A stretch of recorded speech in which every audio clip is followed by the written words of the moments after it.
Bismillahirrahmanirrahim. Assalamualaikum warahmatullahi wabarakatuh. Sahabat beriman yang dirahmati Allah subhanahu wa ta'ala, syukur alhamdulillah kita masih bisa berjumpa lagi di channel Kajian 2 Menit ini, channel inspirasi Islam dan keutamaan dalam beramal. Sholawat dan salam tetap kita curahkan kepada junjungan Nabi besar kita, Nabi Muhammad sallallahu alaihi wasallam. Allahumma sholli ala Muhammad wa ala ali sayyidina wa maulana Muhammad. Besar harapan dan doa saya, semoga saudaraku semua selalu diberikan kesehatan, dimurahkan rezekinya, dan dipanjangkan umurnya oleh Allah subhanahu wa ta'ala. Amin ya Rabbal Alamin. Sahabat beriman yang dirahmati Allah subhanahu wa ta'ala, Al-Quran merupakan kitab suci yang diturunkan Allah kepada Nabi Muhammad sallallahu alaihi wasallam melalui perantara malaikat Jibril untuk dijadikan sebagai pegangan atau pedoman hidup bagi umat manusia di dunia. Salah satu hal yang dapat dilakukan untuk mempersiapkan bekal di akhirat kelak adalah dengan membaca Al-Quran. Al-Quran merupakan petunjuk bagi siapapun yang membacanya dan juga yang memahaminya. Selain itu, ternyata Al-Quran juga akan memberikan pertolongan di hari kiamat kelak bagi siapapun yang membacanya. Setiap makhluk hidup di dunia ini sudah pasti akan mengalami dan merasakan kematian, karena kematian merupakan akhir dari perjalanan hidup manusia di dunia dan menjadi awal kehidupan sebelum kelak hidup di akhirat. Sahabat beriman yang dirahmati Allah subhanahu wa ta'ala, kita sebagai umat Islam hendaknya mempersiapkan bekal berupa amal kebaikan agar terhindar dari siksa, baik di dalam kubur maupun kelak di alam akhirat. Seperti Allah berfirman di dalam Al-Quran surah Al-Hasyr ayat 18, yang artinya, wahai orang-orang yang beriman, bertakwalah kepada Allah, dan hendaklah setiap orang memperhatikan apa yang telah diperbuatnya untuk hari esok di akhirat, dan bertakwalah kepada Allah. Sungguh Allah maha teliti terhadap apa yang kamu kerjakan.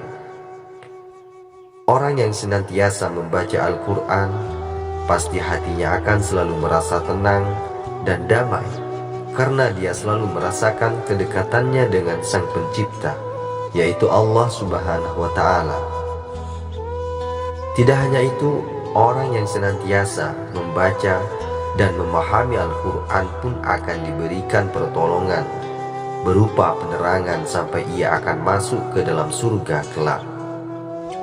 Sahabat Anas ibnu Malik radhiyallahu anhu mengatakan bahwa Rasulullah shallallahu alaihi wasallam pernah bersabda, tiada penolong yang lebih utama derajatnya di sisi Allah pada hari kiamat daripada Al-Quran. Bukan nabi, bukan malaikat, dan bahkan pula yang lainnya. Hadis riwayat Abdul Malik bin Habib Syarah Ihya. Dalam riwayat lainnya dikisahkan pula bahwa Al-Quran akan meminta kepada Allah subhanahu wa ta'ala untuk memberi syafaat kepada orang yang senantiasa membacanya kelak di alam kubur. Seperti sabda Rasulullah sallallahu alaihi wasallam, sesungguhnya ada seorang lelaki dari kalangan umat sebelum kalian meninggal dunia, sedangkan tiada satupun dari kitab Allah yang dihafalnya daripada Tabarok, yaitu surah Al-Mulk. Ketika lelaki itu diletakkan di alam kuburnya, malaikat penanya datang, maka surat Tabarok menghalanginya. Sehingga malaikat itu berkata, sesungguhnya engkau adalah salah satu dari kitab Allah, dan aku tidak suka membuatmu tidak senang, tetapi aku tidak mempunyai kuasa bagimu, bagi dia dan juga bagi diriku terhadap suatu kemudaratan dan juga kemanfaatan. Jika engkau hendak membela orang ini, maka menghadaplah kepada Allah Subhanahu wa Ta'ala dan mintalah syafaat darinya untuk dia. Maka surat itu pun berangkat menuju kehadirat Allah Subhanahu wa Ta'ala dan berkata memohon, "Ya Tuhanku, sesungguhnya si fulan dengan sengaja memilihku di antara kitabmu, lalu dia mempelajariku dan membacaku serta menghafalkanku. Maka apakah engkau akan membakarnya dengan api, sedangkan aku berada di dalam rongganya? Jika engkau hendak mengazabnya, maka hapuskanlah terlebih dahulu aku dari kitabmu." Kemudian Allah Subhanahu wa Ta'ala menjawab, "Sekarang pergilah, sesungguhnya aku telah menyerahkannya kepadamu, dan aku memberi izin kepadamu untuk memberi syafaat baginya." Kemudian surah itu kembali dan mengusir malaikat Munkar dan Nakir. Lalu penghafal surah tersebut bangkit dengan keadaan senang hati karena tidak mengalami siksaan apapun dari malaikat tersebut. Kemudian surat itu meletakkan ke mulut lelaki itu dan berkata, "Selamat datang dengan mulut ini. Barangkali mulut ini senantiasa digunakan untuk membacaku. Dan selamat datang kepada dada ini. Barangkali dada ini senantiasa digunakan untuk memuatku. Dan selamat datang dengan kedua kaki ini.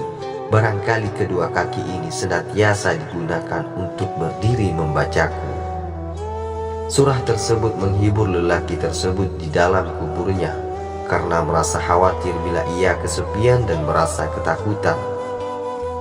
Anas ibnu Malik radhiyallahu anhu melanjutkan bahwa setelah Rasulullah shallallahu alaihi wasallam menceritakan ini, maka tidak ada seorang pun, baik anak kecil ataupun orang dewasa ataupun budak atau orang yang merdeka, melainkan mempelajari dan menghafalkannya.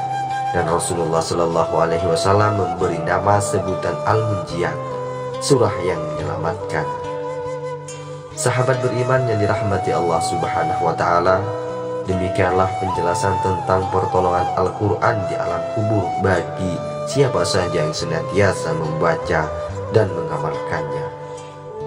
Cukup sekian video ini, semoga bisa bermanfaat dan semoga bisa menjadi wasilah bagi kita semua. Saya akhiri, wassalamualaikum warahmatullahi wabarakatuh.